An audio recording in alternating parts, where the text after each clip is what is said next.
Scorpio, sun, moon, and rising. Well, aren't you a lucky bunch? What a wonderful group of cards. You've probably lucked out hardcore with this week's readings.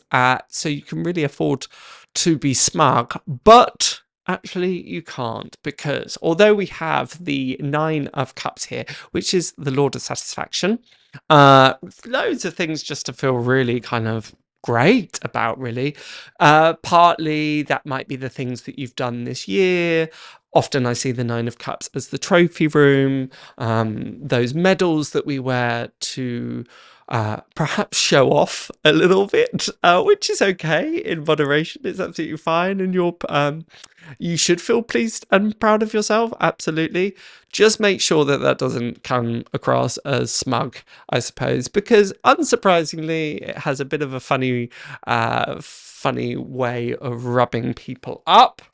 And you've also got the Nine of Pentacles here. So the Nine of Pentacles and the Nine of Cups, I mean, it doesn't really get much better. A little bit like winning the lottery. Many of the other readings that I've given, it's been stirring things up. Some things that may feel a little bit intense, a little bit uncomfortable, but perhaps because you've already done that exploration, it's like, that's so yesterday, that's so 2003. You may slightly witness other people have crises. People like, what's going on? Pull yourself together. It's totally fine. It's like the Christmas break. It should be, you should be enjoying it. So that's the only reason I say to slightly watch about. Again, this sounds much more like I'm telling you off than I mean it. But just watch that insensitivity at times, or that because you're in a quite a good place and you're fine, just remembering that other people might not necessarily be. So compassion is always the answer, but again, that's a very minor footnote to an otherwise great message here.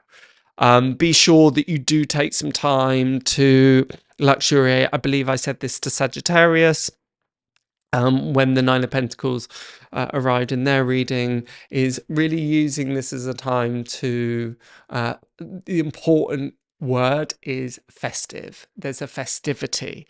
Often we think of festivities as parties, and of course they are. But we often, it brings to mind like fireworks and streamers and that stuff. But a festivity, first and foremost, should be a celebration kind of abundance, or a celebration for all that we are thankful for. Traditionally, the winter solstice was exactly that. It was knowing that the earth was sleeping and closing, and that we had to be appreciative of the winter's end, of everything that, not the winter's end, sorry, that's spring solstice, but the year's end. And all of the things that it has brought us.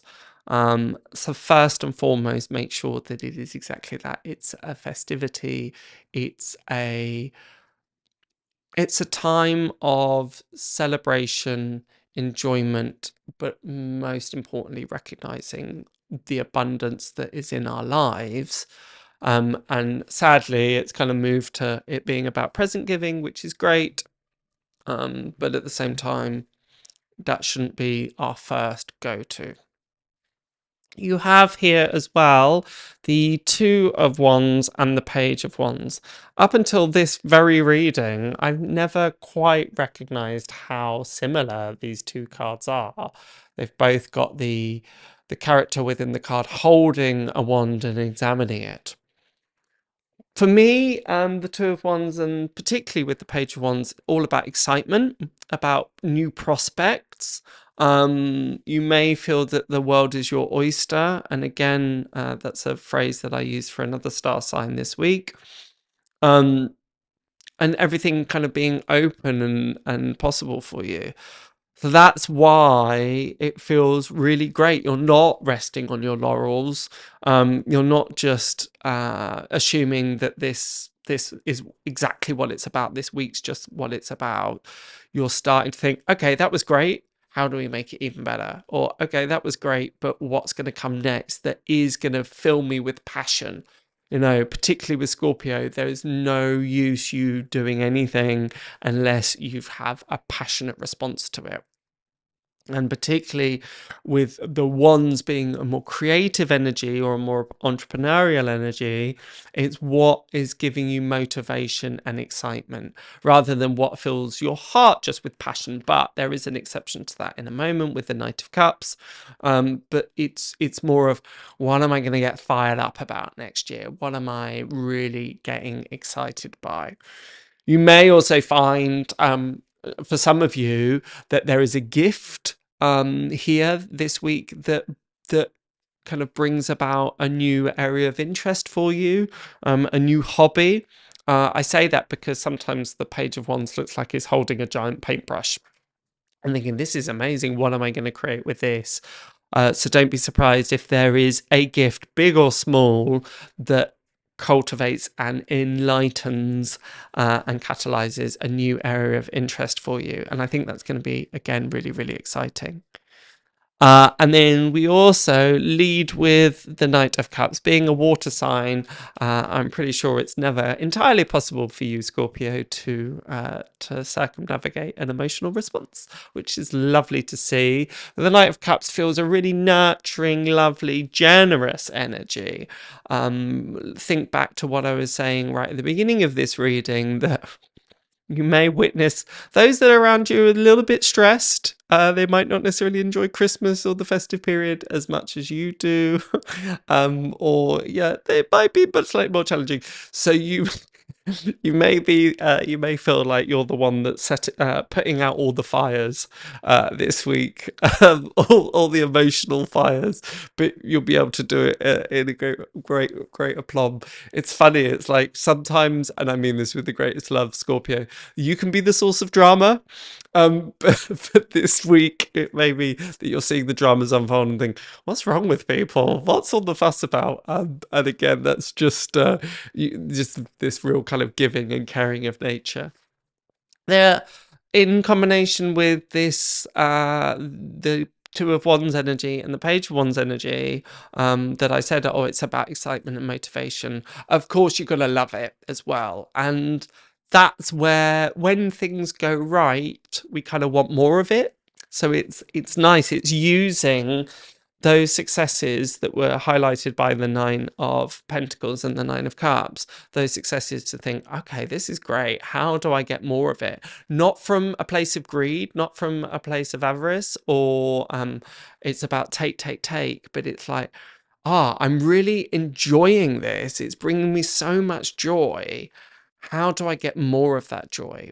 And again, this isn't about pleasure seeking or joys for joy's sake. But of course, if we love doing something and we've got loads of creativity and motivation and want to share that, then that's a really intoxicating mix.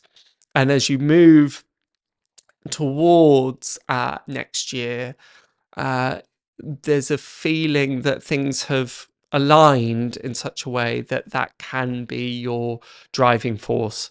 I was going to say for once, probably not for once, but maybe for a long time. That there hasn't, you not having to place so many of your choices or decisions on what is necessary, but rather placing it more on, do you know what? That's just, I really want to do that. That seems really exciting. So new year, new energies, new prospects, new possibilities that are open to you, and very much the feeling that you're going to grab those because you know inherently, you know, if anybody is in tune with their intuitive world, it's you, Scorpio. So this is why a lot of these answers will come quite easily and not cause this mental struggle that some of the other signs may have been experiencing. So all great. So enjoy. They would be my parting words for you, Scorpio. If you want a slightly more in-depth reading, like to know a little bit more, be sure to check out your sun, moon, and rising signs for a full in-depth overview. And other than that, I shall see you next week. Bye for now.